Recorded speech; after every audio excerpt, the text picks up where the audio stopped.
I want to say good evening to everybody. I want to thank everybody that came here on tonight on behalf of our very important guests celebrating the Longleaf Award. And so at this time, we're going to have our invocation by Madam Vice Chair Catherine Liu. Let us bow our heads. Heavenly Father, we come to you today asking for your guidance, wisdom, and support as we begin this meeting. Help us engage in meaningful discussion, allow us to grow closer as a group, and nurture the bonds of the community. Bless every child and staff member in Hope County. Bless our community and families. In Jesus' name we pray. Amen. Amen. Thank you, Madam Vice Chair Liu. At this time, before we approve the agenda, I want to make a couple of amendments. Down on the action items and section 8, I want to table the interim superintendent contract to the closed session meeting or part of the meeting. And also I want to table item number 4, bid package approval.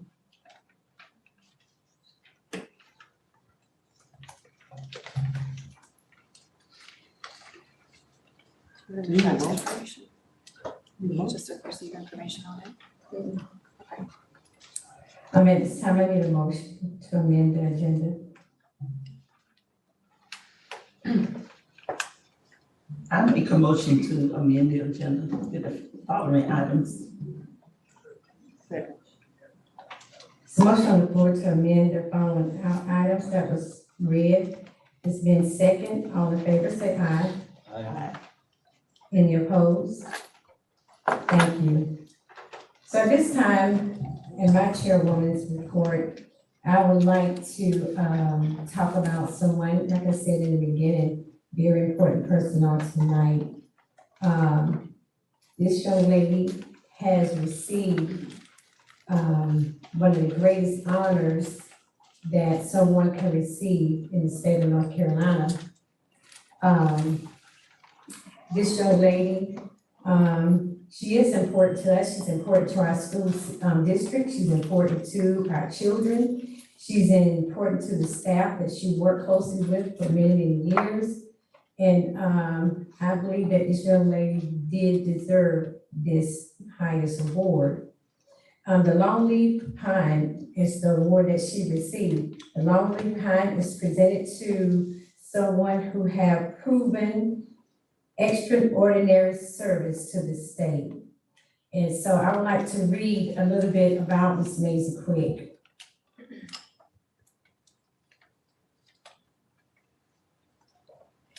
Ms.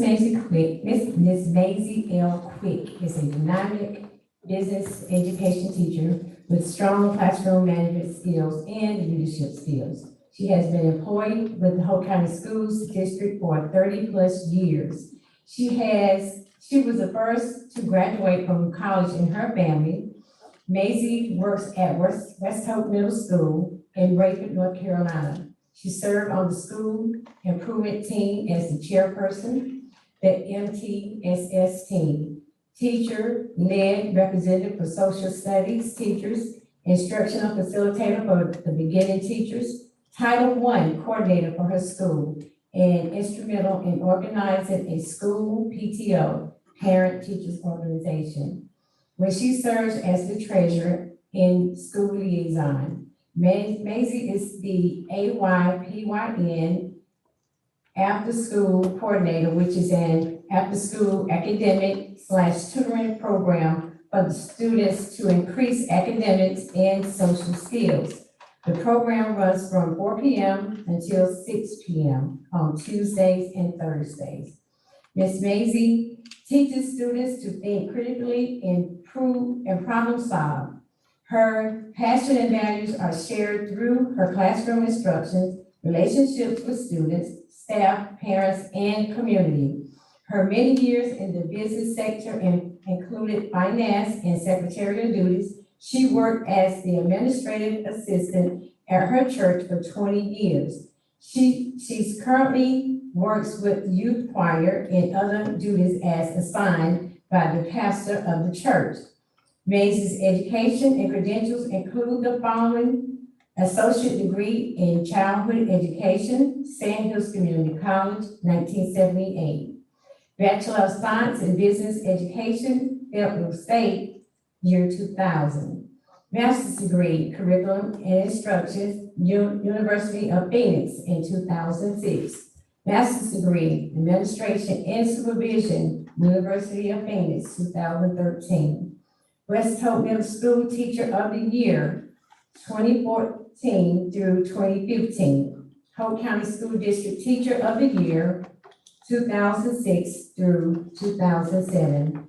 CTE State's Business Teacher of the Year, 2015 through 2016. Maisie is deserving of the Lonely Pine Award because she is committed to educating and growing students, a community advocate for children in schools, in the school setting, and in her church. So I want you to please give Ms. Maisie L. Quick a round of applause.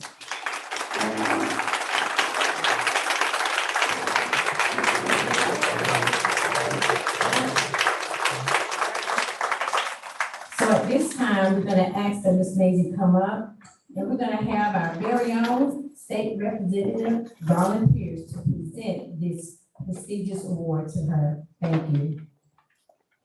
Good evening. It's a delight to be here, and this is quick after hearing. I'm glad that the chair had all those wonderful things together, because I was going to try to remember some of them, but she had. But you know, it takes 3 outstanding letters from your colleagues for you to get this award, and the letters were outstanding, and the governor had no problem with giving you this award tonight. And I'm just delighted to be here to share this with you and your family. Let me read what it says, first of all, Ms. Maisie. State of North Carolina, Roy, Governor Cooper, repose special confidence in the integrity, learning, and zeal of Maisie L. Quick.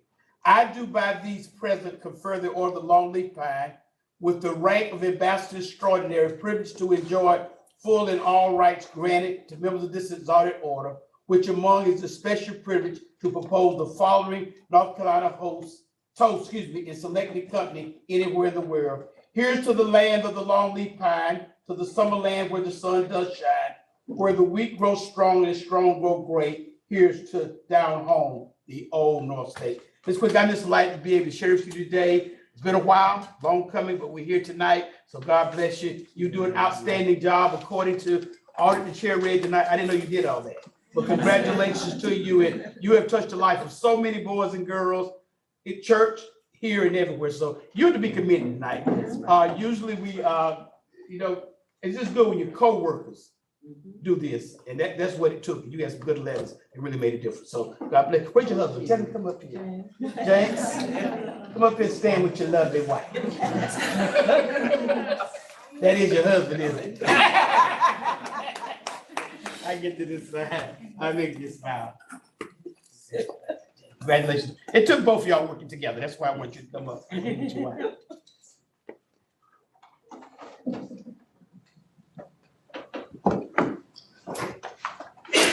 It's like tonight to have your pastor here with you and your other family members.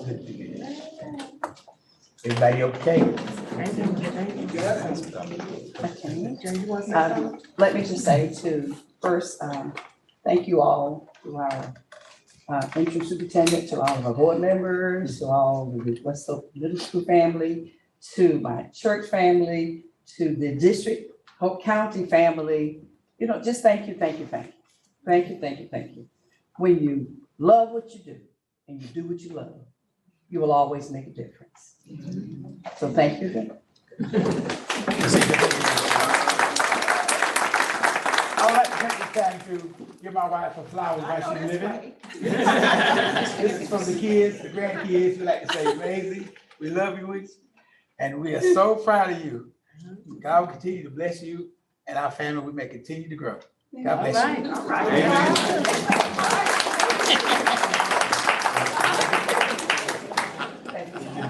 Thank you. Congratulations again.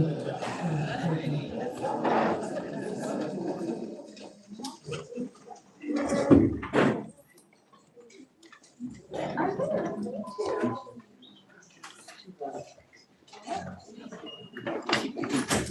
At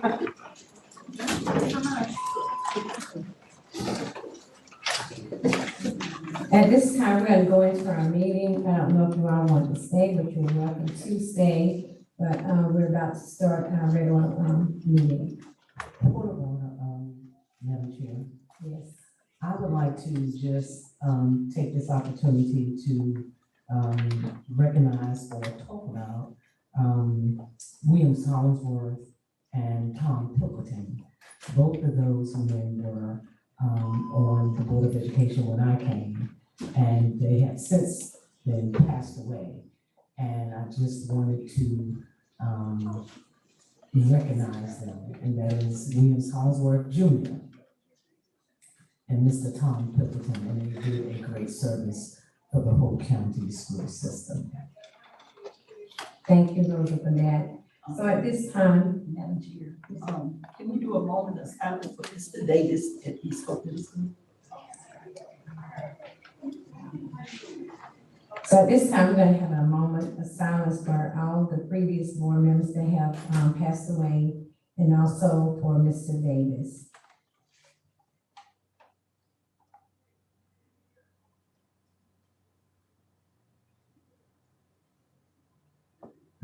Again, thank you so much. At this time, I'm going to turn it over to our attorney for public comment. So those who have signed up, which we have one sign up, Harry King. You'll have 3 minutes. Thank you. To the members of the board, there's 3 areas of concern I have as a teacher at Hope County High School. One is the announcement beginning with the construction in August. I would really, for the teacher's sake, would like to see a time laid out construction plan as so that we can get ready for moving kids onto our campus. We'd like to see those stages. Next concern I have is next year, the school board needs to adopt some type of new class schedule.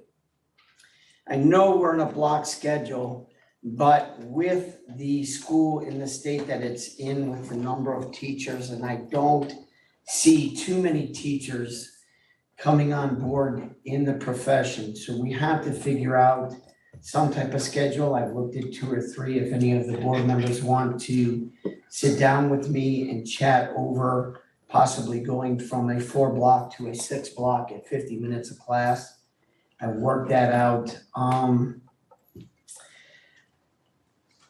If we do not stop the hemorrhaging of teachers at Hope County High School, we are going to be in dire straits.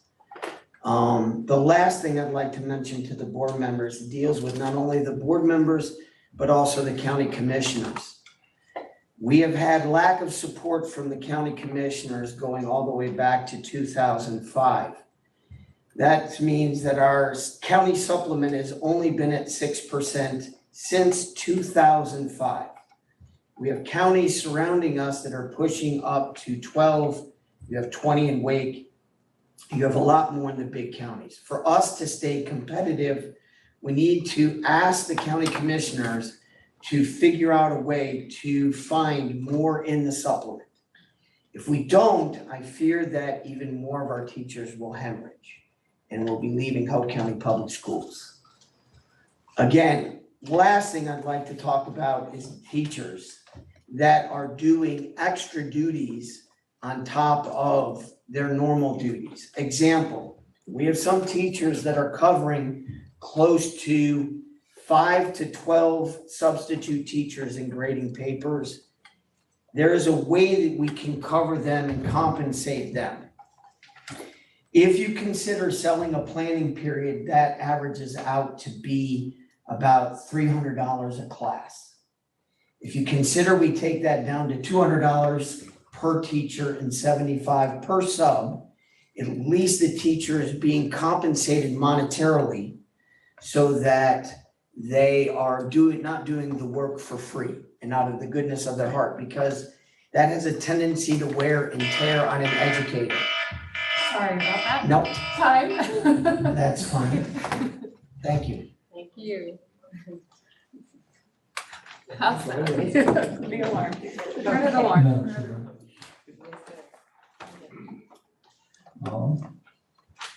I would like to have this young man over here get up with the superintendent. I think what he was sharing with us was valuable information. I don't want this to just go in a black hole and not proceed on, so we can make that happen.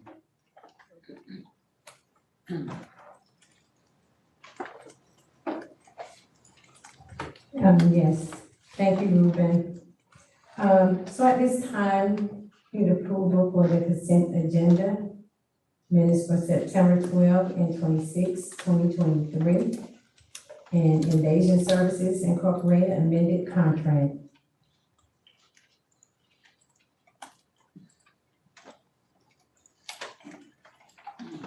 Make a motion that we accept the consent agenda. Can I get a second? Motion on the floor has been second to approve the consent agenda. All in favor say aye. Aye. Any opposed? Keisha on the line? Okay, Yes, I'm here. I said aye. okay, all right, thank you. Mhm. So next on the agenda is administration. First one for information is governor's school attendees.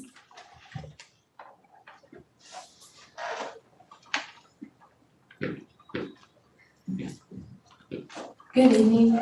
My name is Alyssa Pridgeon, and today I'll be sharing my experience at Governor's School East along with a message for the Hope County school system.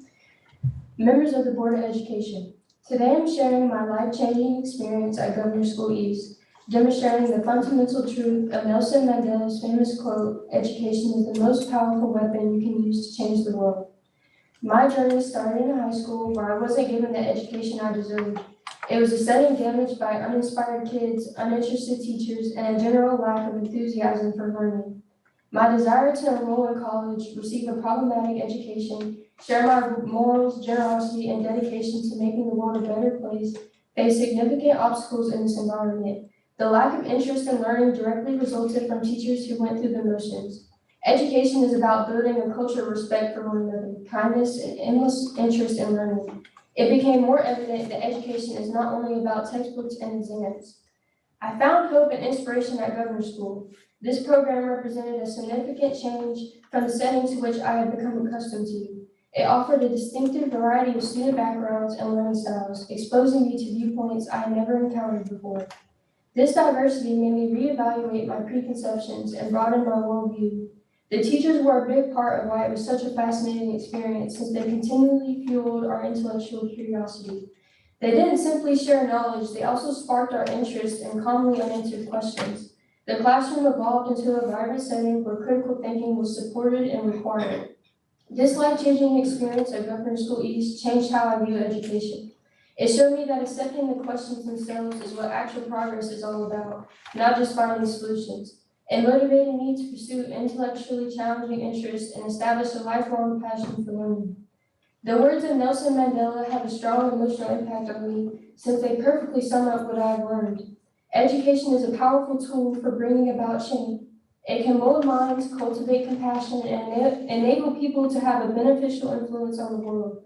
My experience at Governor's School East has demonstrated the power of education to affect social and personal change. However, the kind of education I was used to receiving at Hope County schools has also made me very conscious of the difficulties I would have in college. There is a clear difference between the education I received at Hope County versus what I experienced at Governor's School East. However, this realization has only strengthened my resolve to look for intellectually challenging opportunities and never accept anything less than greatness in my academic endeavors. My time at Governor's School East changed every aspect of my life and demonstrated the immense capacity of education to bring about change. I realized that I deserved a better education than I had received in Hope County schools. I discovered what it meant to be intellectually curious and how crucial it is to welcome questions. There, I was motivated to pursue a course of study that would push me academically and provide me with the skills I needed to improve the world. In closing, I hope this message about my experiences reaches not only the teachers, board members, but the parents as well. We all need to strive to do better, be better, and lead better. I appreciate your time and interest, and I hope that my experience will serve as a reminder of the life-changing impact of education, echoing the wise words of Nelson Mandela. I leave you all with the challenge to not only reevaluate our school system, but also reevaluate your values and prioritize the kind of education that prepares our students to be compassionate, critical thinkers, and leaders of change. Together, we can make sure that every student, regardless of their background, receives the high quality education they are entitled to. And by doing so, we can all strive toward a more promising, equitable future. Change is now, we are the change. Your children, your students are the future. Thank you.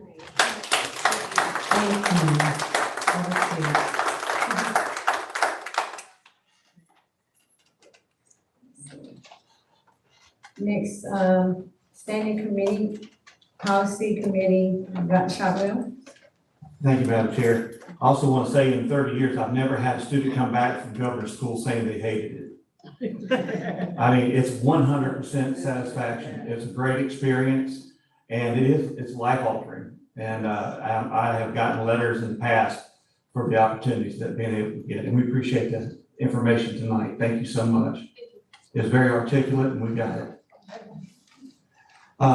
At this time, in preparation for our first policy committee next month, one of the things that I would like for the board members, if they could, to let myself and or Marcia know some of the topics or some of the policies that you would like us to look at first, because the idea is that when we get those, we're going to pull policies, we're going to get them out to you at least a week and a half before the policy meeting, so that you can have a long discussion with one another for the policies. Because what this does, it allows the opportunity for Hope County to be able to personalize some of the school board policies that we have, so that it fits what our goals and align with our goals here in Hope County. So, Madam Chair,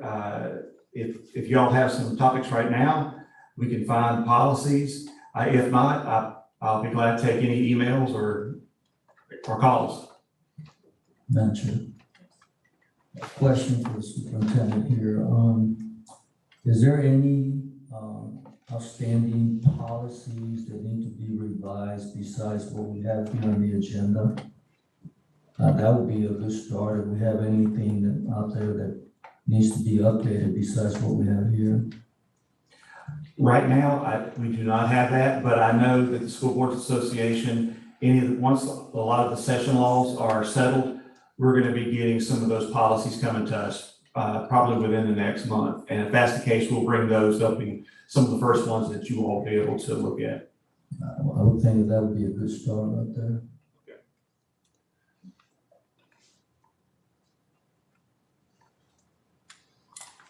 Anyone else have a comment? I would definitely email you some of the topics that I think policies we need to work with. Rosa, Keisha? Yeah, I'm gonna send you an email. I'll also send us email as well. Okay, so, Dr. Shotwell, that's what the majority of the board be doing, sending you the policies that they want to speak about first, or go over first, to make amendments or changes to. Anything else, Dr. Shotwell?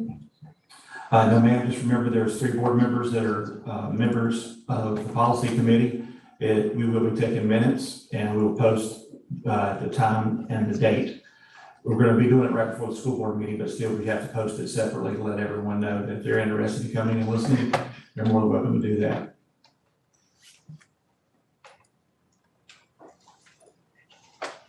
Okay, thank you, Dr. Shotwell. At this time, we're going to have an update on impact of the 2023-2024 signing bonus. Is that Ms. Richardson? Actually, all the personnel administrators in the state are meeting this week. And they're digesting all the new laws that are coming down and how that relates to the personnel items there.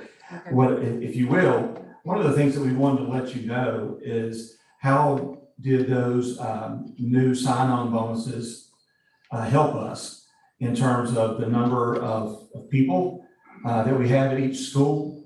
We did have criteria that if someone came that had growth in another county, that played into it. Also, if they were fully certified, that also made a difference as well. And with that criteria, we were, so far, there is about, I think Tawanda said, about 24 individuals that have been able to receive the sign-on bonus. And we've got some more coming. But when you think about that, 24 over 14 schools, I know that the intent of the organization was to get more people to come in over here as a result of the sign-in bonus. It goes back to, everybody else is also trying to do that as well, but we have got some quality folks to do during this time, and we're gonna keep it going. We're doing a little bit different. Ms. Richardson, you can tell me if I go squarely on this. If a person receives a $7,500 sign-on bonus, they get $2,500 up front, and then the remaining amount will be split up over the course of 3 years. And the reason for that is that and our district was not alone, but some of the COVID bonuses, there were teachers that stayed, they got the bonus, they resigned the next day. And so this is another way to ensure that, to make sure that the person has a little bit of longevity with us as well. Does anyone have any questions about the retention bonuses?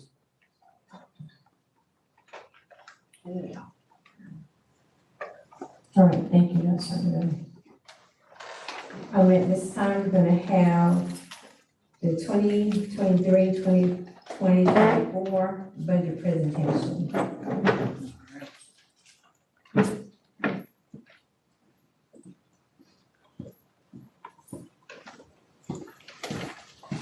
Really what we're doing, we still have not gotten the final allotments for Hope County, and neither has any of the other 114 school districts.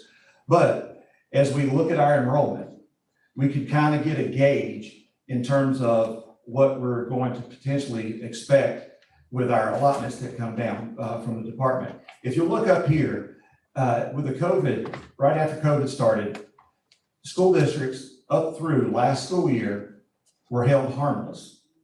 So if you lost student enrollment, they kept you at the same levels that you were at 1920.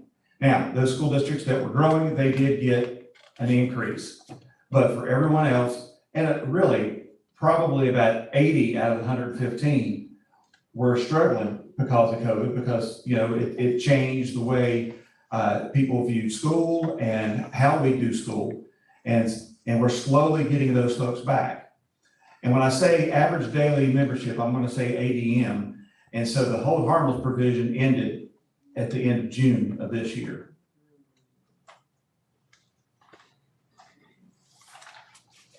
And I know, I know it's small here, but if you'll look and see, basically the number that you're looking for is down there near the bottom there.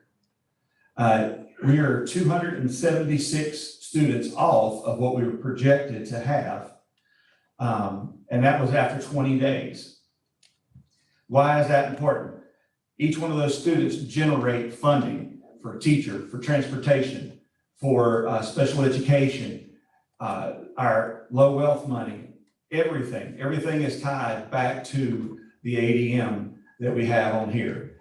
And so with that being said, there's not been any reductions in staff. And so we're looking at the large total of the budget to see what we can do. I can tell you right now, nobody who is a regular teacher is going to lose a job. I'm just going to tell you that right now, nobody. So we go ahead and kill that rumor right now.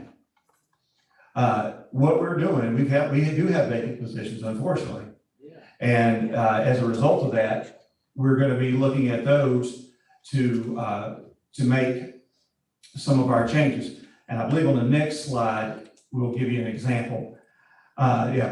Basically I'm talking about the 276, and that's kindergarten through 12th grade, because that's what we get funded for. So here is when we start getting into it, because while we're waiting for the final allotments, we can go ahead, and we have been, Ms. Richardson and I have been working on this, looking at what does it mean when our allotments are going to be adjusted a little bit, because Hope County Schools for the past 20 years has continually increased student enrollment. It was just a hair under 5,000 children 20 years ago. And I mean, it's pretty obvious when you drive towards Pinehurst or Fayetteville, we're growing.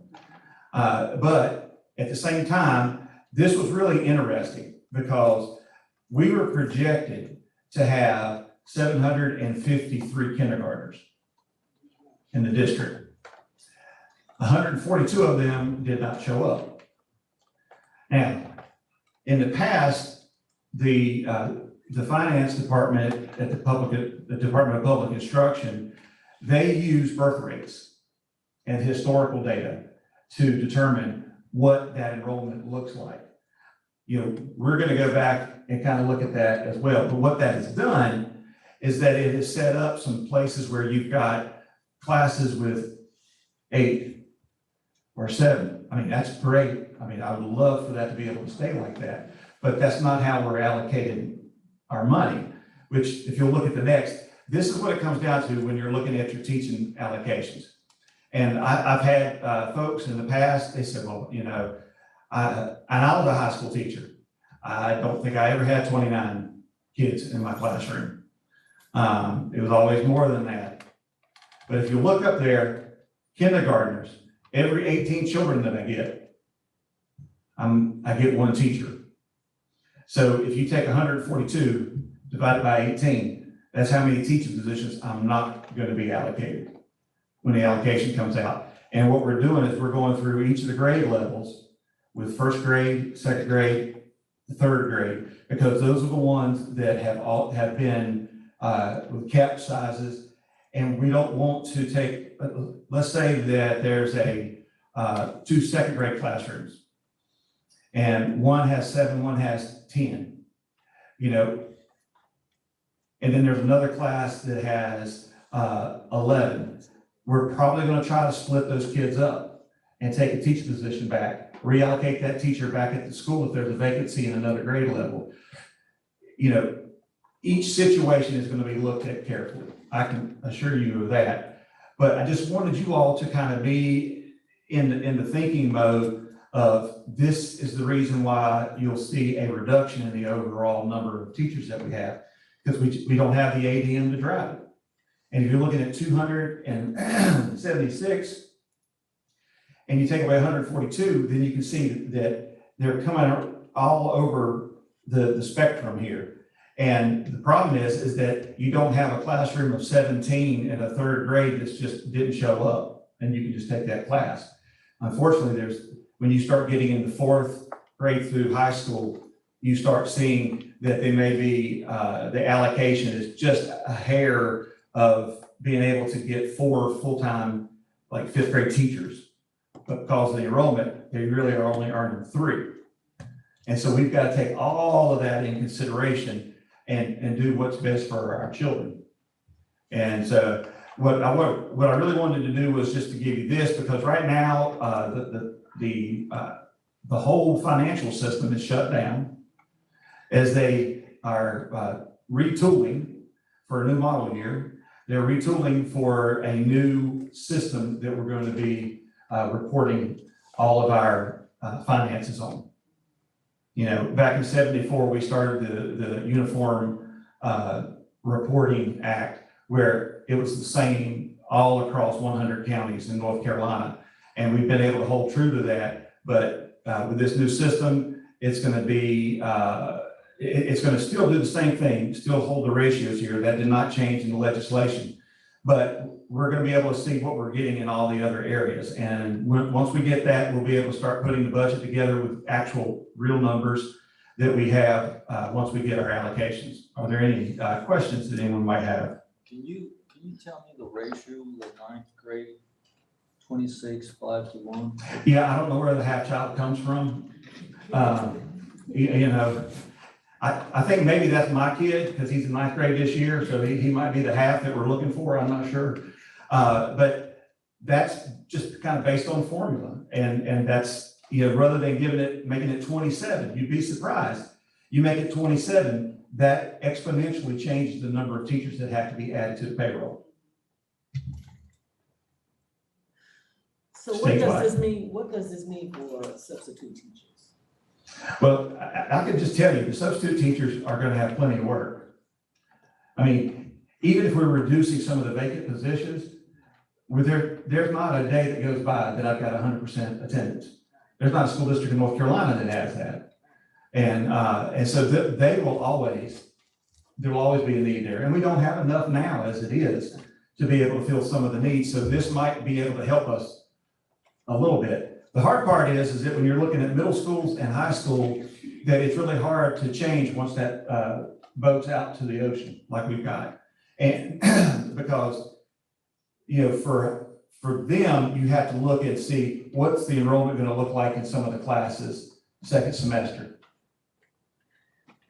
I think the hard part is, you know, if we have subs, and no disrespect to the subs, the parents are gonna, I mean, because we already, you know, kids are leaving. And so if we have a plethora of subs, that means maybe parents might take their kids out, because then, you know, unless we get subs that were teachers at one point and they were on point and they, you know what I'm saying? If we get someone, I'm just saying. And there are some retired educators that come back and substitute, but they also are kind of in control because they can decide which schools they want to sub at and what areas, because, you know, they are certified. And we do pay a difference, and that's another item that we're going to have on the budget here tonight that we'll be talking about. But, you know, I met with about 30 of them about 3 weeks ago, and, you know, they're just as dedicated and want to do what's right by kids. And again, what Mr. King was talking about, we have classroom teachers that are helping them pull together lesson plans. We don't have a lot of teachers. I agree with Mr. King, because we're losing teachers, unfortunately, at Hope High by the handful. They're just leaving. And I'm not sure what to do about that unless we get that global thing going where teachers come over here, but I don't know, we're just. There's a way we can do it. Excuse me? Madam Chair. I said there's a way we can change it. Madam Chair. So earlier, we had a comment, and I just want to be able to understand this, that we have teachers grading substitute teachers' work. Correct. Can you elaborate on that? And Sure. why can't the subs not grade? It depends on what type of test it is. If it's a multiple choice test, yes, they can do that. But when you're looking at, like, I'm gonna take, for instance, Math 1 or Math 2, all of that is about process. They can find out if the child's got the answer, but the other piece that a certified teacher has that the substitute wouldn't have unless they were a former math teacher is the process of how they arrived at their answer. And that's where they need the feedback. The kids need that feedback. Even with them helping prepare the lessons for the classroom, it's still not the same as having a fully certified teacher teaching Math 1, Math 2, Math 3. I mean, I'm just using math as an example because that's one, and another one would be English. You know, where it's they're looking at grammar. Not everybody, you know, has an English degree. So it does take a lot of extra effort for our teachers to be able to do that. And they're doing it for the kids, but to the point, it's in order for us to meet their needs, we're having to pull together as a family to make this stuff happen. And it can wear on morale pretty fast. Yeah. Thank you. Mm-hmm. Any other questions? We're hoping to have a budget to you in November. I mean, I don't know what else to say, but that's it. Thank you, Dr. Troutman. Oh.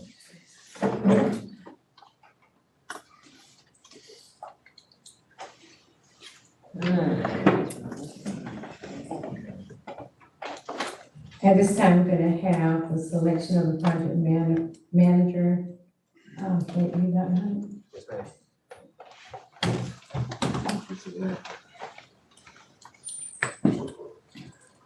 Good evening, Madam Chair and board members. So the purpose of, I guess I will lead into the purpose of having this under information items instead of an action item for tonight. Last time that we came together, we did speak about holding interviews to try to select a person for the project manager role for the new high school building. We did hold the interviews. We had, we interviewed 3 potential candidates. We did select one. The committee selected one, came together and held that discussion. And we did that with the intentions of trying to find the best person that we thought fit. And actually, Mr. John Barath is here tonight with us so that he could come up and do a brief introduction of himself. And I'd like to ask Mr. Barath to come forward. And the reason why this is not an action item for tonight is because we did begin the conversations last week about a contract whenever we reached out to him. We began having those discussions, and with the law firm, we want to make sure that the law firm was able to review his proposal to us. So we did send that over, and we wanted to have something that was concrete for you to be able to vote on so that we could have some pricing to go with it as well. Mr. Brett will come forward, but he can talk about what he has proposed for us as well as what he would be involved in as far as doing presentation to the board meetings, attending construction meetings with the architects as well as with Metcon and J&K contractors. So at this time, I would like to present to you Mr. John Barath. Thank you. That sounds so formal. Thank you so much. Good evening. Just give a little background to you and get something out for everyone to retired about a year ago. I was the assistant superintendent in Moore County Schools at the time, overseeing operations, everything related to that, planning, construction, and building. And they did a lot of building when I was there. Prior to that, I was with Harnett County, doing similar stuff with them. And prior to that, I worked with Mr. Robert Ferris at SFLA. So I'm an architect by profession, early in my life, and over 30 years been involved in doing school projects from planning, from budgeting, to designing, constructing, occupying, maintaining, repairing, renovating, everything up and down. But I also have that unique twist of having worked with school systems and came to learn a lot from working within school systems. I am not a teacher, that I did know. So that when I retired, I got a lot of calls all of a sudden from rural school districts looking for help. Their needs-based grant was really helping a lot of school districts. They've never gone through the process of doing something that large. So very quickly, I started agreeing to help them. Love rural school districts, been working with them since my first project back when I left college, graduated college. So I have a soft spot for rural school districts, and that's all I'm working with. And I did get a call, request to come here and do an interview, and I really appreciate that opportunity, Dr. Shotwell and Dr. Hunt, to do that. And I'm excited that they selected me because I've been here in Moore County in the past. When I was with SFLA, the Don State Elementary School, worked with Dr. Wilson, also Brown and Hendricks on that one a long time ago. Yeah, you remember. And then the early designs of Sand Grove, And then that, with funding strategy at the time shifted and changed, and that's when First Four stepped in and created a wonderful opportunity in the school there. So I have some history with Hope County, also being a neighbor in Moore County all those years. So it's okay. So with this project, it's further along. You're going in construction now. The name of my business in there, Advocate. That's what I am for you. I am here to offer you that benefit of support and understanding and experience of it to be your eyes, ears, and advocate out there. I'm not there to make friends. I'm there to maintain professional relationships, hold everybody throughout the process accountable for everything that's contractual, everything that's indicated in the documents, everything that's done with vendors. It doesn't just stop with the contractors and the architect. It goes on to your vendors for furniture, for technology, for all the miscellaneous things you're going to end up with at facilities, including myself. So making sure I'm accountable for everything as well. The oversight is coming out 3 times a week to monitor construction, to make sure everything's going in accordance to the documents and the quality as well. There are 3 critical items that most school districts want out of new construction: on time, in budget, and of the highest quality. And so those are the 3 driving elements usually that they have. There's so much else that comes with that. So there'll be all those that go on the job site observations, interaction with the entire construction team, the design team, and making sure everybody's doing everything they're supposed to. It also involves your team. You have stakeholders. You also have an incredible maintenance department that's going to inherit this building. I involve them throughout the process as well. I want them out to see critical elements and items that go in, because they're going to be asked to maintain it and they need to understand it. Same thing with submitted documents, complex systems for controls of mechanical systems, let alone the mechanical, electrical distribution, all those, to review those with them so they understand what they're getting and make sure they meet the requirements of the project as defined. Also, throughout the process, I maintain reports on the budget to follow the dollar everywhere through it and making sure that everything's accounted for and known. We do not like surprises, you don't like surprises, and we don't want any surprises on the project. So we do that diligence throughout. We also provide monthly updates to the board. We come to your meetings, give you presentations on the progress, what's going on, what's coming up, where we stand with the budget, what's been done, what's not done yet, any issues or concerns. Communication strategies are not just between the construction design team, it encompasses more than that. It's your stakeholders here as well as the board. And so we want to make sure there's never anything that's not known, and it's always transparent and open. When the project's all done and constructed, it doesn't stop there. You have an occupying time. You're going to move in and occupy the building. You're going to make sure everything's up, systems are working. You have multiple vendors in there and making sure you're ready to bring the students in and begin education in that new facility. 1 year following that date of able to use that building, you have a warranty period. We have developed a spreadsheet that's shared electronically with the contractors, with the school, with the stakeholders here at the administrative level that documents everything that happens during that warranty period to make sure that everything's having the attention done to it, that if it needs fixed, repaired, replaced, it is. Not to be something that's ignored and not addressed and then becomes a problem later to inherit. There's also an inspection period that's done following that at the end of the warranty period to make sure everything's accounted for, been fixed and addressed, and nothing carries over, and also issue a survey. And that's going to be the most important part of this whole process.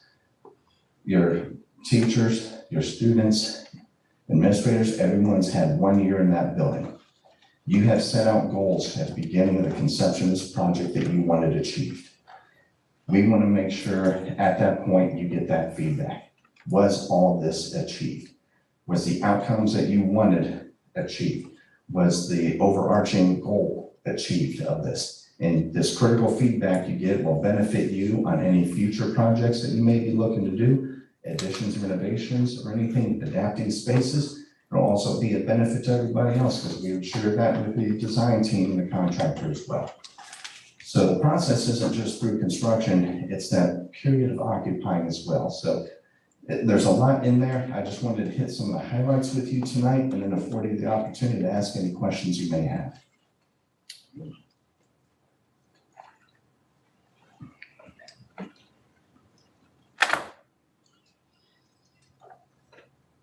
Madam Chair, Yes, sir. so you're gonna be a team of one? I am.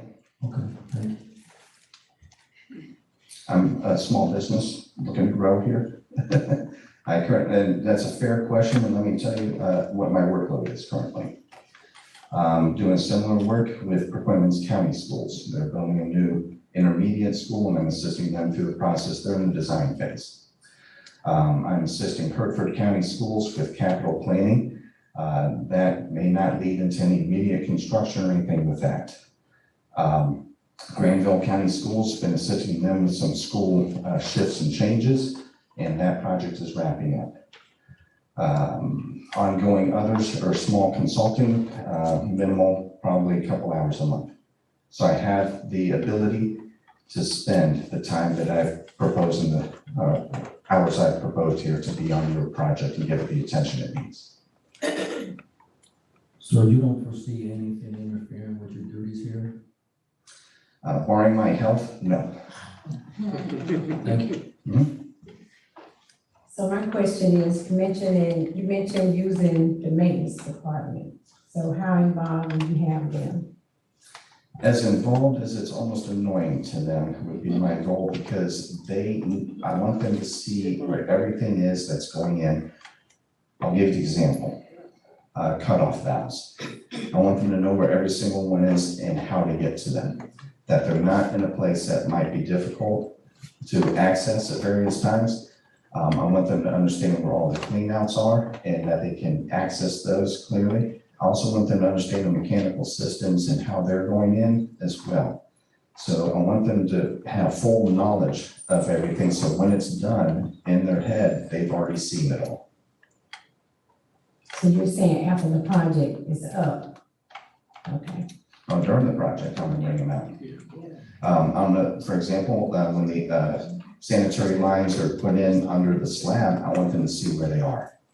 So they'll be noted on the as-built drawings, but it's the picture's almost worth 1,000 words, and when they see it, they have better understanding. So as the building's going up, I will have them out at various intervals, and also want their input. Also want to make sure everything's going in the way they're gonna need it, so that they can maintain it. Okay, so I was just wondering, because if they're gonna be, really involved with you, that's gonna take them from what they're supposed to be doing for the district already. So that's why I asked that question. Good question. They wouldn't be out 3 times a week. So it would be just critical intervals there to, once something's in, to come look and let's make sure it makes sense, and then that'd be it. And they wouldn't be there the whole day. It'd be purposeful with one at a time to take them through, depending on what their trade is, to their critical humans. And all this would be coordinated in advance. The construction manager is going to have a very detailed schedule of when everything's happening. So we'll know what dates we're going to want them out to be sure that they can be a part of it and see it and understand it. And that will be coordinated with Dr. Hunt's team, Mr. Mann, as well in advance. It's not going to be a surprise call. So at what time will you go from the 3 days of site to the 2 days? Because as I look at this, I see where, with the substantial completion inspection, you'll do 3 days of site building and system inspection. And then farther down, it'll be 2 days. Is that as? Good question. So contractually there are 2 completion milestones in the project. The first one is called substantial completion. These are contractual languages. Really what that means is the contractor is done to the point where the building is ready to occupy for its intended use.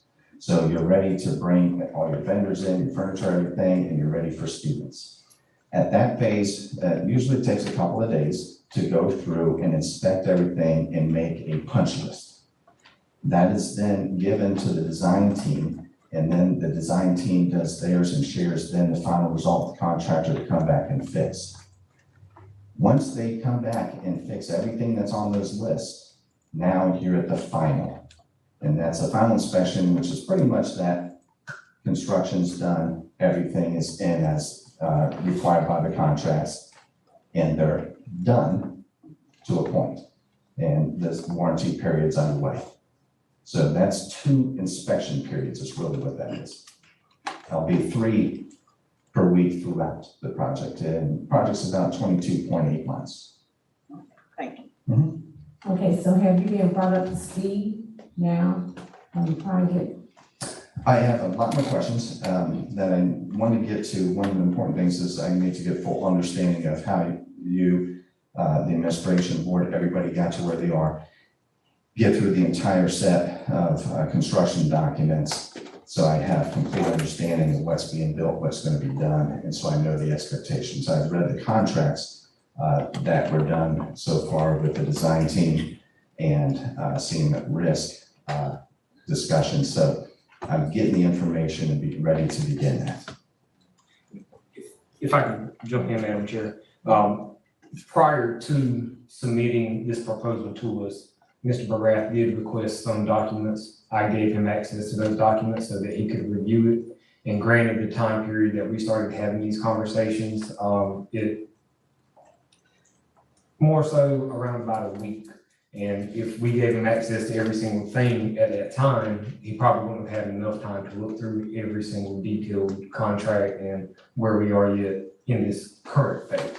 But we've been having those discussions, and in this proposal, he does propose down towards the end somewhere, if I'm not mistaken, to have a meeting with Dr. Shotwell and myself in order to be brought up to speed and get access to more documents so that he can build his knowledge about where we've been and where we are and where we're going to.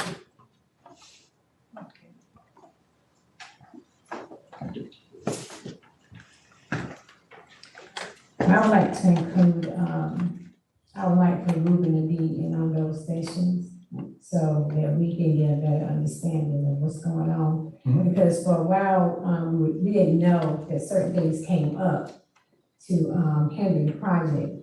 So I would like for one of the board members to be a part of that and, you know, be drawn in. I'd like to ask Ruben, would he be a part of that? Absolutely, Madam Chair. Thank you. So is there any more questions? Okay. Thank you. Thank you. Look forward to working with you. So do I. Thank you very much for the opportunity. Thank you.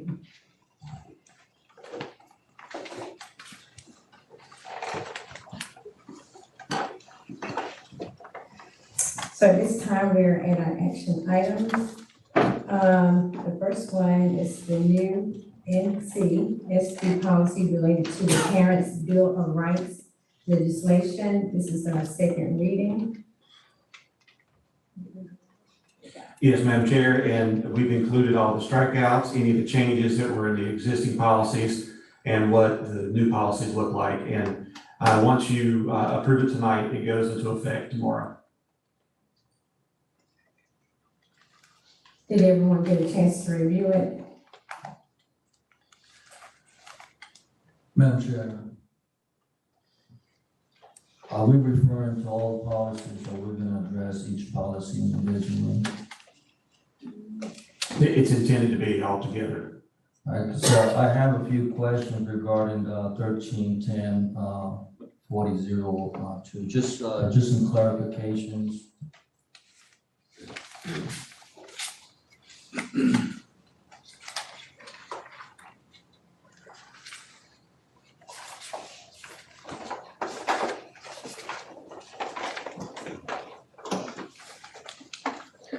On page 9 of 13, on the new version, the letter G, where it starts out with any parent or legal guardian, it indicates that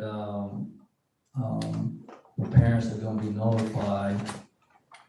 I think we need to include a specific time frame, so we are not going back and forward with the parents.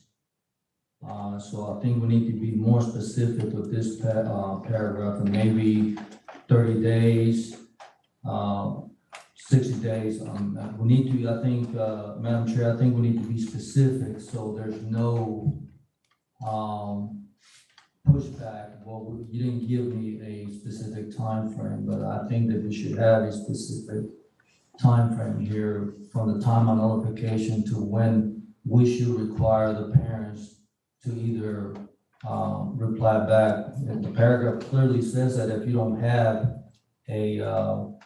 that we don't have a reply, it says that it's assumed that you're giving consent, but it doesn't say how much time you have. So I think we should put a time frame, 30 days from the day of announcement, or however. So there is no, I didn't know that I had to turn it into you last week. You're specifically talking about the parental permission required, section D? I'm looking at page 9 of 13. It's the full paragraph under the G. Community service available. You're talking about the community services available? Well, it says any parent or legal guardian who wishes to opt out with withhold consent must do so in writing after receiving notice. And if you continue to read, it's assumed that if you don't reply back, you have given consent. So my point, plain devil's advocate as a parent, is I can come back and say, well, no, you didn't give me a time frame. So as far as I'm concerned, I had a year to return it. That's why I'm saying we need to lock it down to a specific period. How much time we've given you to reply back. And then after those 30 days or whatever months, then, okay, I believe that we're more on solid ground to where there's no pushback. We gave you 30 days or 60 days. Okay, and that makes sense. I appreciate that. And that also kind of does still tie into part D. Most of the time, if there's an extracurricular activity, if there's not a parent approval, the student won't be able to go. Okay. Also, on page 10 of 13 of the same policy, at the below the letter E, the third paragraph, moving down to the fifth sentence in the middle where it starts off with shall notify parents before any changes are made to the names or pronouns used for their children. I believe that after the parents, we should put consent. We should be able to articulate, not just assume that, but why are we notifying the parents? Hey, we're gonna change your child's name? What we're asking, we need to be specific. We're asking for consent. And I read the bills, the Parents' Bill of Rights, but I think that I do believe to the law, we can't take away, but in most cases, we can add to it. So I believe that if we were to add the word consent there, I believe that we would be in better grounds, because after all, the Bill of Rights is all about one thing, obtaining consent from the parents. So why not be transparent and make it very clear what we're asking for when we are notifying the parents of something? So where are you asking for the consent to be? Like, Well, this paragraph, ma'am, it specifically says right here that if the child wants to be called a different name, that all we're doing is notifying the parent. This paragraph does not indicate that we're actually notifying the parent and we're asking consent. I just want to confirm that we're looking at number 5 or which number? I just want to make sure I follow. Page 10 of 13.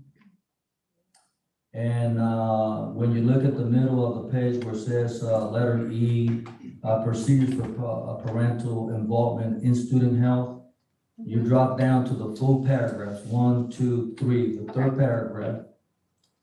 Okay, the Um, names or pronouns used for the children in schools, that last sentence. Right, where it says, designee, the principal or designee shall notify parents. Okay. I'm with Okay, why are we notifying the parents? We're notifying to obtain consent. Okay, so why not just make it clear? That way, when we do that, we're clear and we're not making an assumption that we're asking, because the way that I read this as a parent, you're telling me that you're just notifying me. Well, okay, so why not just add the word consent? Because that's why we're notifying. We're notifying the parents to obtain consent. So let's just make it clear. And you're correct, the Parents' Bill of Rights does require the notification, but on this piece doesn't require necessarily the consent. But if that is something that the board wanted to do to make it clear, then you could certainly add that language. Madam Chair, as a parent, I would definitely move to have this word added. So we could say, in addition, the principal or designee shall notify parents before any changes are made, so the names or pronouns used for their children in school records or by school personnel, and shall obtain consent. So we can add the word consent. That's fine. That's fine. Would you like to bring that back Yeah, for we can. review at the next meeting? Sure, we can do that. Because the implementation date of the Parents' Bill of Rights has been pushed back, so we have some more time, so it doesn't have to be done Which I was actually gonna say that. tonight. Yes. So, if you want, we can discuss it at policy committee, in November and make sure that everyone's clear on the language. That's, So, a motion. that's fine. A motion to do that. So can you have a motion? Specifically for this policy. Madam Chair, I'd like to move to table policy parental involvement, policy code 1310 /4002 to the next policy committee for further review. Have a motion on the floor. Can I get a second? So, you have any more questions? All in favor, say aye. Aye. Any opposed? Madam Chair, I do apologize for this. I do have one more comment. And I thought it was because it was only hard copy, but I went to the digital part on the PDF file. If you go to page 12 of 13 of the same policy, specifically says, insert here a list of applicable links. What links? We're gonna have links. Well, it refers to the previous information. I think we can discuss farther at policy about how to implement that and what links would be included.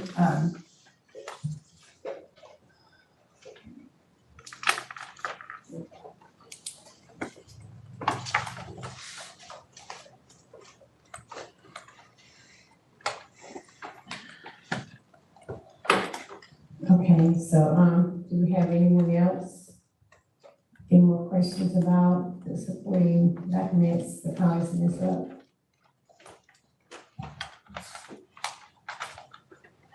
So we're approving all but the parental involvement 1310-4002.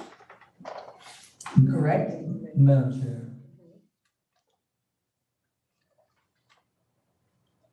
I will also like to refer to policy code 3210.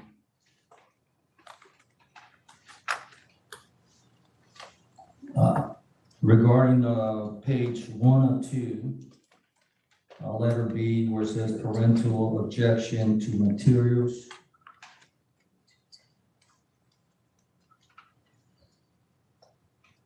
If you go down to the last paragraph of the clean copy, not the one that's got all the corrections, of the clean copy, the last paragraph or the second paragraph has the parental objection to materials. If you go to the fourth sentence, if you notice as the principal or the committee, I think we need to be more specific on there because according to our policies, we're the only ones that can act committees. So right here is giving the principal the authority to establish a committee. So I think it should be, maybe the work committee should be changed.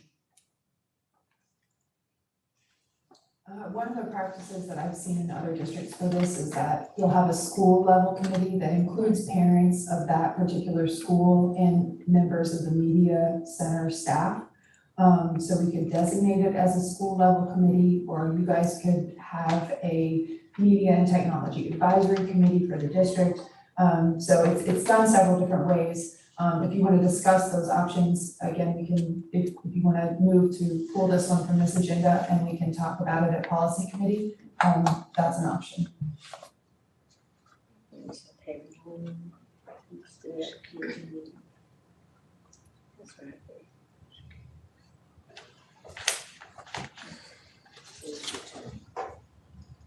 So I think there was an ask to maybe put all of these for policy committee for further discussion in November.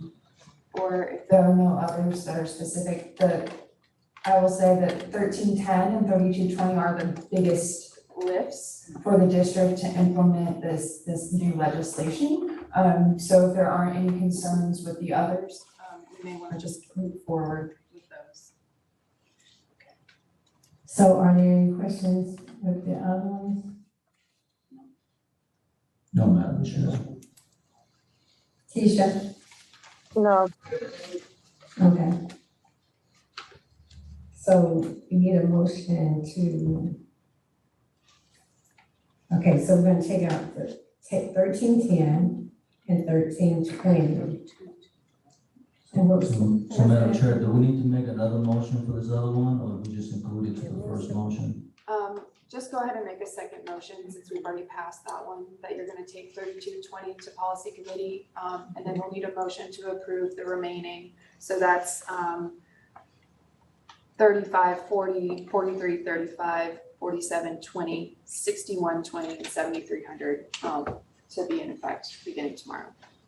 So that can all be in one motion. So if someone wants to motion to table 3210 and approve the remaining under action item A, you can do that. Madam Chair, I move to table policy code 3210.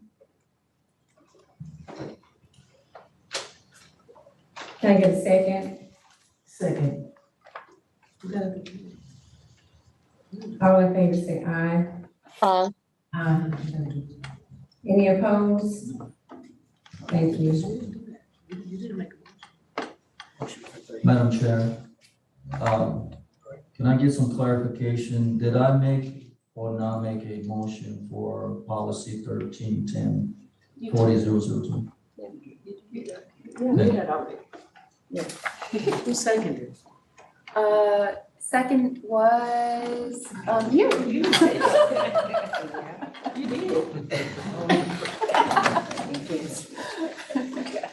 I'm going home one time. Okay.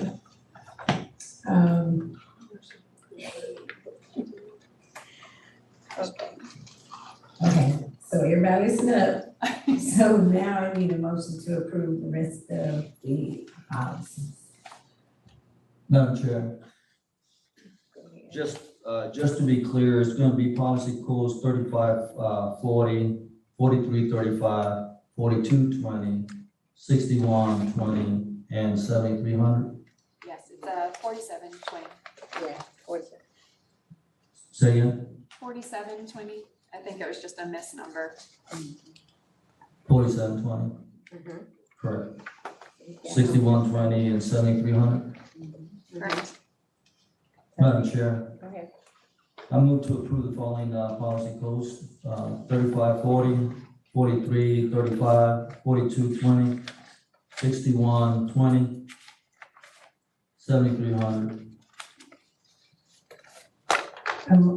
Motion on the floor to approve the policies that we read. Can I get a second? Second. All in favor say aye. Any opposed? Thank you.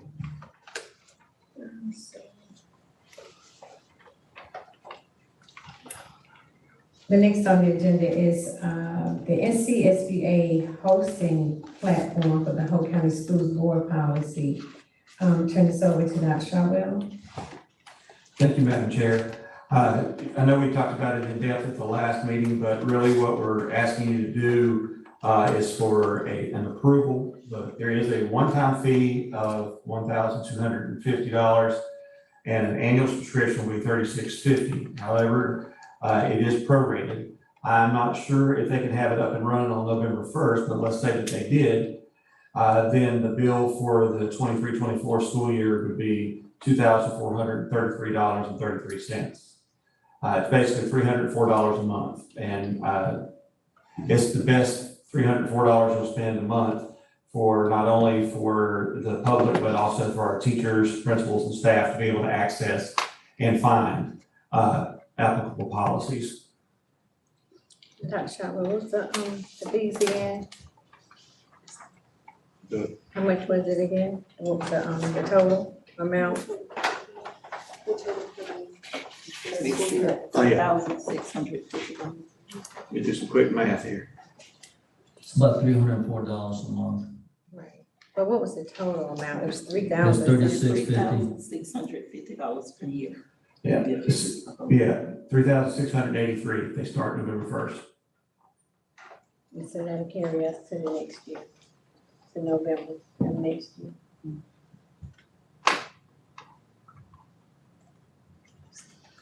Madam Chair, I just wanted some clarification. Is this something that we're gonna be committed for long term, or is it gonna be yearly?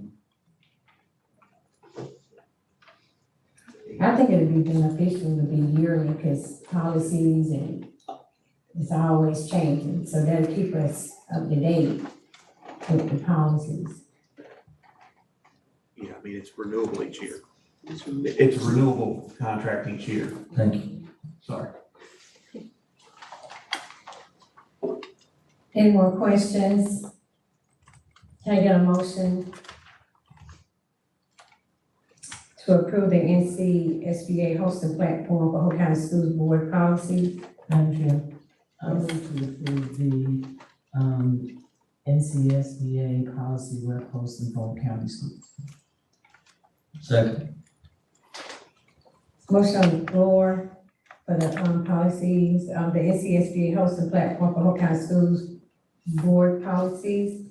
It's been second. All in favor, say aye. Aye. Any opposed? Thank you. Next on the agenda is the ad hoc parent committee, and that will be board member Rubin. Madam Chair, board members, just wanna bring everybody up to date here. This is the most up-to-date resolution of the ad hoc parent committee. Back in the week of the 18th of September, all board members received an email from Rob Malone, our previous law firm lawyer. Asked for any feedback based on the last feedback we received from the last meeting. Some modifications were made. I'm assuming that everybody read the last revision, and so therefore it's clear one more time. And I think that based on the Parents' Bill of Rights, this is consistent with what the Bill of Rights is saying for the board to be able to foster inclusion with the parents, and that is to establish a ad hoc parent committee. Again, I want to reemphasize that this committee will be something for the board, not for the purpose of one individual, but all board members, to include more specifically the staff, the administration, most importantly, the students and the parents. Just want to remind everybody that we ran to include all parents, and we're here right now, and subject to your questions, which I'm assuming there's not going to be any, but if there is, and if there still needs to be more modifications, I would like to love to hear them, so we can eventually move forward in the positive direction and approve this, ad hoc parent committee. When you said we ran to include, like, are you talking about I us? was not including you, Rosa. Oh, okay.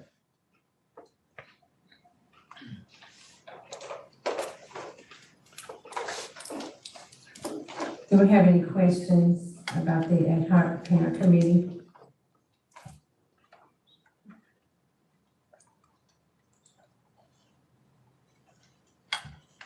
And can I get a motion to approve the ad hoc parent committee? Madam Chair, I move to approve the ad hoc parent committee.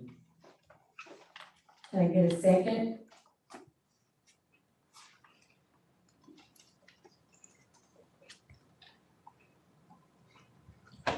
Can I get a second to approve this motion for the parent committee, the ad hoc parent committee? Any discussion, questions?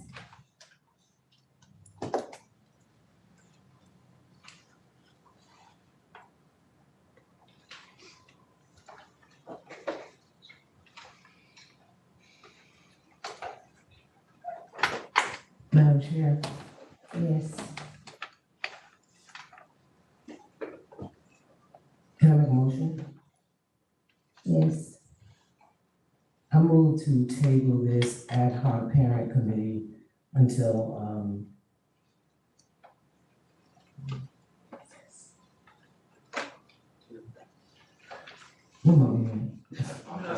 November, next meeting. no, to October 2024.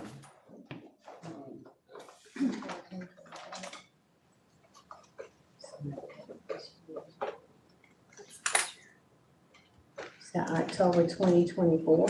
Yes, ma'am. This year.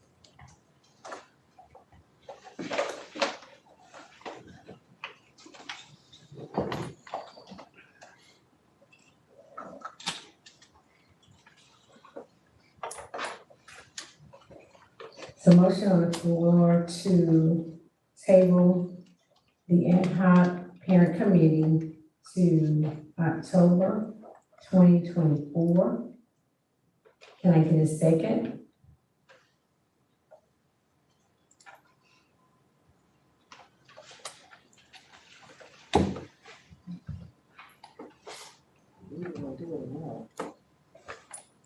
Madam Chair, Yes.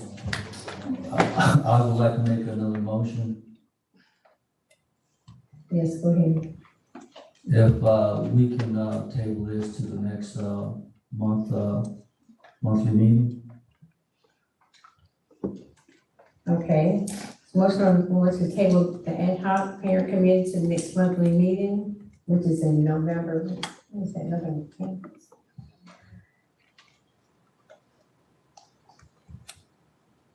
14, Madam Chair. November 14th, 2023. Can I get a second?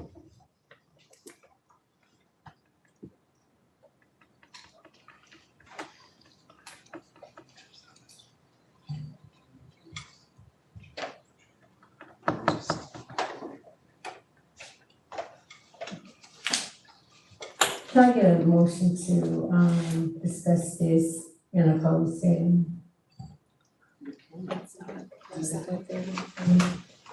Okay.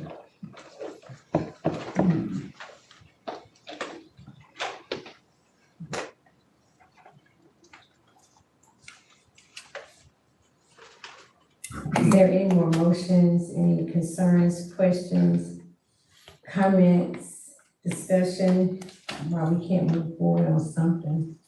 It's dead. Motion is dead. Madam Chair, can you ask, my colleague Rosa to speak loud so everybody can hear her? All I said was the motion on the floor was dead, So just have. so we just have to move on. Madam Chair, The motion is not dead. We haven't moved the motion. So the board has to agree on something. I don't understand why we can't move with this forward. This is nothing but good. No justification has been given, Madam Chair. I provided everything that has been asked of this resolution. So again, I request that this, ad hoc parent committee be tabled, to the next, monthly meeting. So therefore, I would, make an effort and contact each individual to see if I can get some additional information so we can move forward. Okay, so can we get a second on that motion?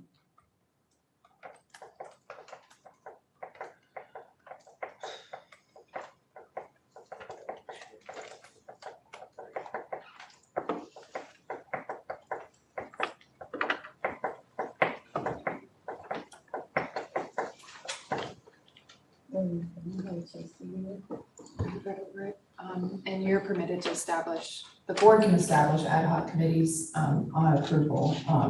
It has not been approved, no motions have been approved that have been made.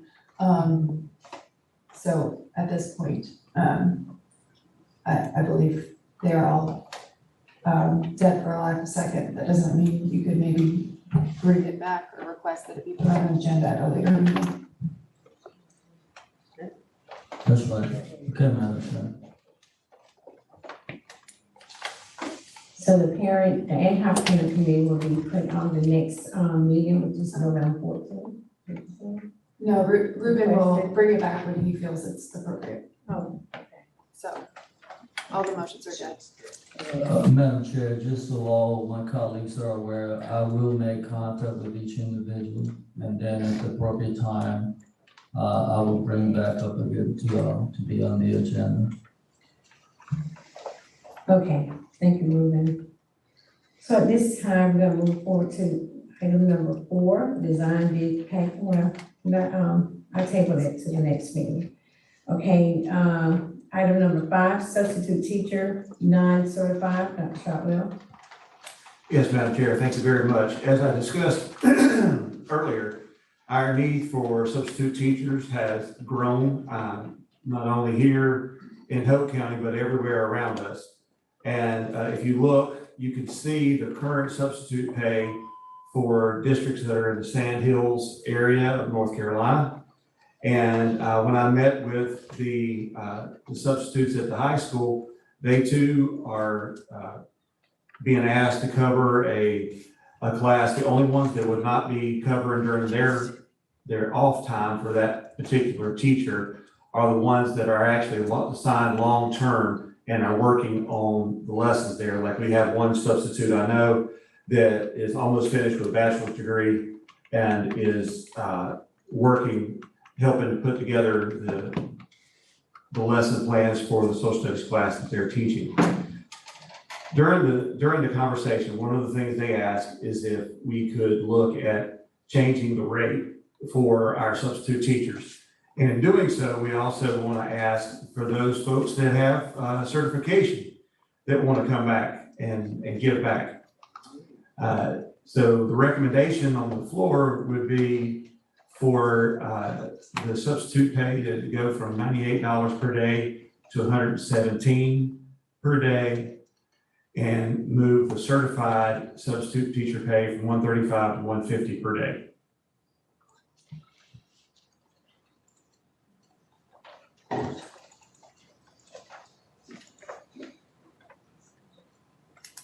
Are there any questions? Who's the, was 98 to what, 130? And 12? 98 to 117. The 98 to 117.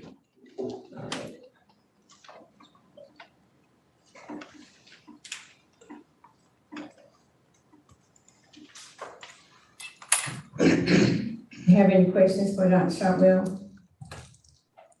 Can I get a motion to approve the pay raise for the substitute pay for non-certified substitutes, $98 to $117, And for the certified, it's $135, from $135 to $150 per day. Go ahead. Madam Chair, I make a motion that we have a pay increase for the non-certified from 98 to 117 per day, and for the certified substitute teacher from 135 to 150 per day. I second that. Motion on the floor to increase the substitutes pay from 98 to 117 for the non-certified, certified for 135 and 150. All in favor say aye. Aye. Any opposed? Thank you. Thank you, Madam Chair and board members for doing that.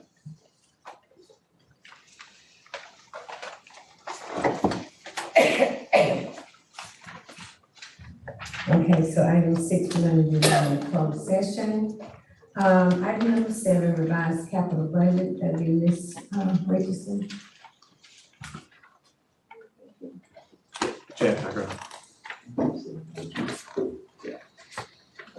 Get the right one here.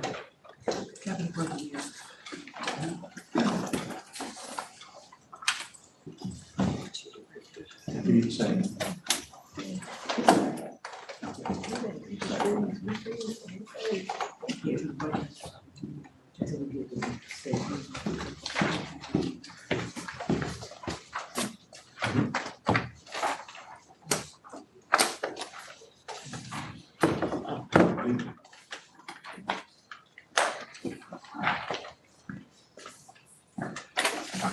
Good evening, Madam Chair, board members. What you have before you, over the course of the last 3 months and 1 week, we're learning lots of different lessons and the way things are done. And so we're here tonight twofold. What you have before you is that we're reinserting if you look at the second page that has the kind of red marking on the left, which was the original allocation request that was approved on this, August 22nd. The rest of the capital budget doesn't change. It's just this $269,000 that we had talked about. What we're doing is that it was the understanding with the commissioners that those locker room floors at East and West Hope Middle School will be repaired. And so that is the change that you see on the right-hand side. You see that we put the $200,000 back over for that. We're adding an additional $30,000 because the estimates of $100,000 per school is not enough. And so we need at least 115 for both schools. It's for the men's and women's locker rooms to have the floor redone and epoxy. If you'll also look on here too, of the revised request for tonight, we've got $20,000 for the canopy, that's the overhang over at the maintenance building. If you go by there right now, there is a yellow tape. We are asking anyone and everyone who enjoys living not to walk under it, because we had a joist to rot away, and it is unsafe for anyone to walk under it. And so we are going to be replacing that issue over there with the canopy.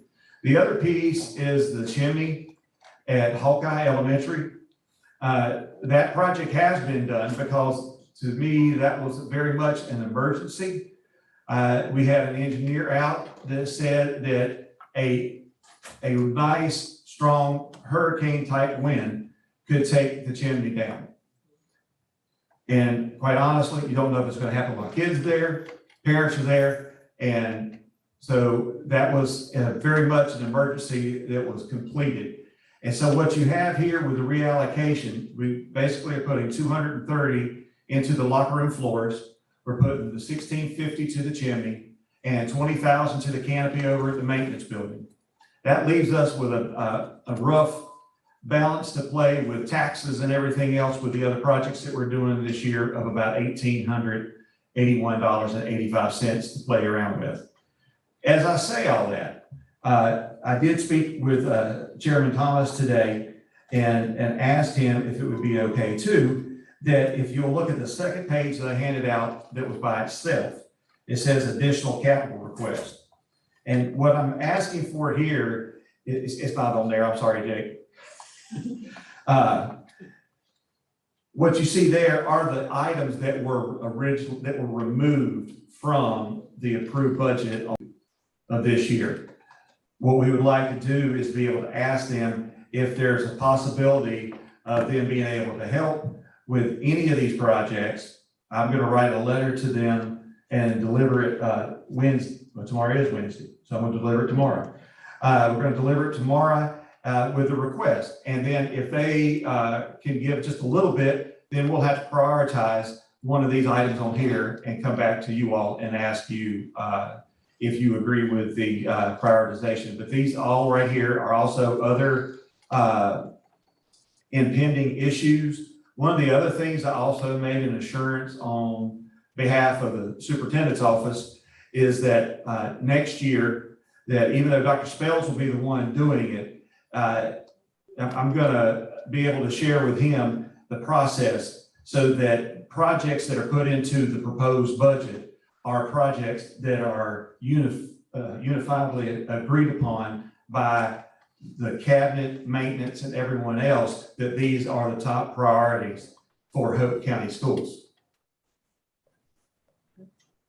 And so with that being said, I need you all to approve the amended budget to include the chimney, the 230,000 and the 20,000 for the maintenance shed. And if it's okay, give me permission to request these other items.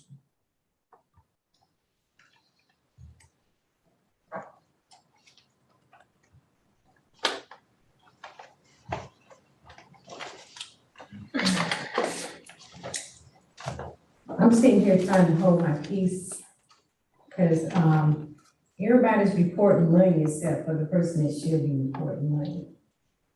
No, I actually asked him for me to come up here and do this, and I'm superintendent and I am doing it tonight. Who is him?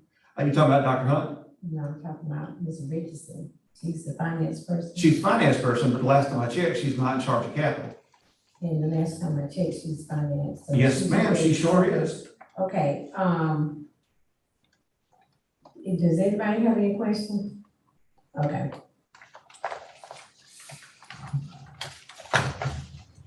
I need a motion to table this, until we talk with, Ms. Richardson about this. Table. Madam Chair, Yes. Ms. Richardson is here, and if it's the safety for the children in the schools, I think you need to continue to talk about it. Yes, ma'am. Ms. Richardson. And, Madam Chair, excuse me, but because I was out with the death of my granddaughter, they had taken and handled that for me at this time. That's the only reason why they're standing there. Yeah. So are you agreeing with these numbers and what's going on? I sat with them and we discussed it, and we've been discussing this long term, trying to get everything fixed, because if that maintenance building does not get fixed and those maintenance men get hurt, then that's a bigger problem for us. And we went ahead, like he said, we went ahead and fixed the chimney at the school, because like he said, if it would have failed, our children was in school and we lost children, we would be in trouble. So because of all this is going on, the commissioners asked that we come back and make sure you guys are okay with it, but all these things need to be done and we can't wait on them. Okay, I understand that, but at the same time, I mean, these are things that need to take place prior to that. I understand the safety of the kids. I'm not crazy. I have kids in Hope County schools. So I understand safety, but I understand what needs to be done right. That's what I understand.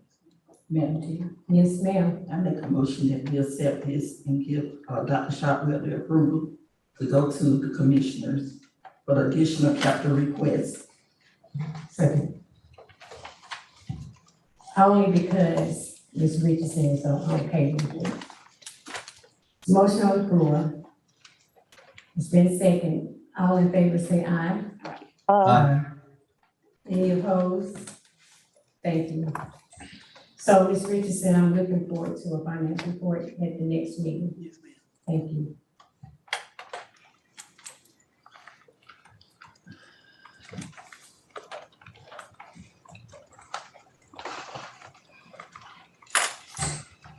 At this time, item number 8, nursing contract with Avena Healthcare, Dr. Owens.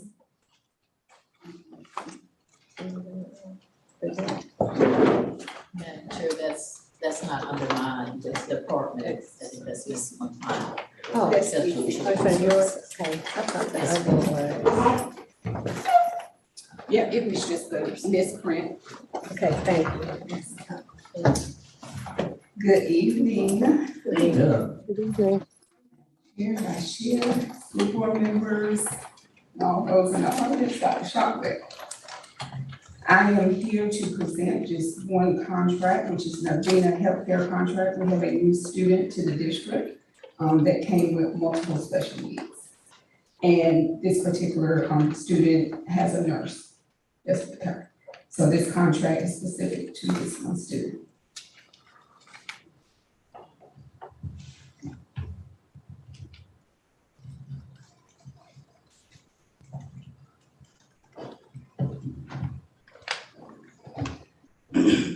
Madam Chair. Exactly what day are we gonna go in, we're gonna enter into this today? It's got the first, sentence, it has this blank day of, is it gonna be today? Contract. At the very top. The very top? Oh, I'm sorry. Tomorrow, October 11th. Thank you.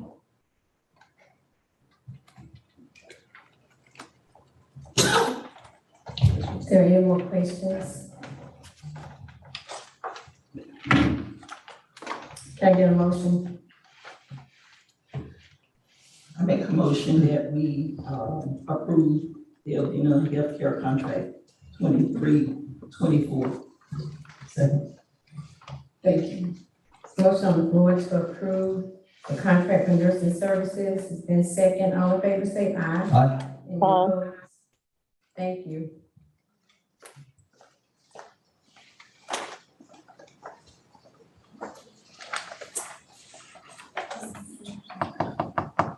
Madam Chair, I'd like to apologize for being so curt earlier. Thank you. We need a motion to go into closed session. We have another item, no? That's it. Doesn't that table? That's table. There's only 2 items table, ma'am.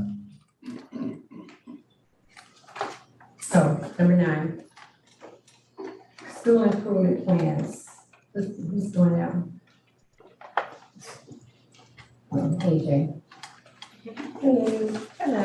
Before you all, good evening, Madam Chair, Vice Chair, board members, Dr. Shotwell, and everyone in your respectful places. I am here, grew up in church.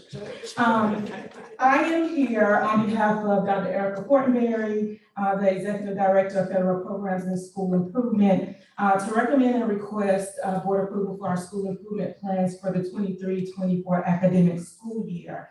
On the 27th, on the 28th and 29th, district employees, board members had the opportunity to sit and listen to some awesome school improvement presentations provided by principals and their school teams, which really highlighted their goals for the school year and how they're going to move forward into continual total school improvement. We had the opportunity to ask questions about their goals, just to make sure we all had a clear understanding. And as a former principal, I know the importance of a good school improvement plan and how critical it is to follow through with that, and how when you follow through with it, you really can see the success for the school year. As a county, we use NC Star. We adopted that in 2017, and that is our online tool-based web tool that we use that really manages our school improvement plans. District staff was able to go in and provide feedback on all of the school improvement plans, even before presentations. And so we're really excited about our plans for this school year and really excited to see the goals that are going to be implemented and how we move forward for the 23-24 school year. And if there are not any questions, I am recommending and requesting approval of those school improvement plans. Madam Chair. Yes, ma'am. Do anybody have any questions? That's what I do have a comment. That was really good. I enjoyed sitting in and listening to the principals as they, It was just a good time and a time to actually get together and see what they're doing at different schools. And so it was really good. But I make a motion that we approve the school improvement plans that was presented to us. A second.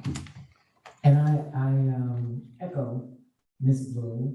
I think I was there for everyone except for one, and I had a meeting and came right back. But those school improvement plans were very, very well put together. And if followed, we will be in a great place. Thank you all. Have a motion on the floor to approve the school improvement plans. All in favor, say aye. Aye. Any opposed? Thank you. At this time, I need, the motion, Madam Vice Chair, read for closed session. Point of order, Madam Chair. Yes. I noticed that, you always ask, Vice Chair to, make a motion to go into closed session. I think your position is to just ask for a motion on the floor, and then any one of us can make that motion. I don't think that your position is to ask her, because it's biased. I'm asking her tonight, Rosa. We can discuss that at a later time. Point of order. So at this time, I need a motion. Madam Vice Chair, can you please give me a motion to go into closed session? Madam Chair, I make a motion to go into closed session for the following reasons. To consider confidential personnel information protected under North Carolina General Statute 143-318-11A. A3, to consider the initial matters related to initial employment of individual employees pursuant to the North Carolina General Statute 143-318-11A6, and to consult with the Board of Education attorney and preserve the attorney-client privilege as provided in the North Carolina General Statute 143-311-18A and 3. Motion on the floor to go into closed session. Can I get a second? Second. All in favor, say aye. Aye. Any opposed? Thank you. At this time, we're going to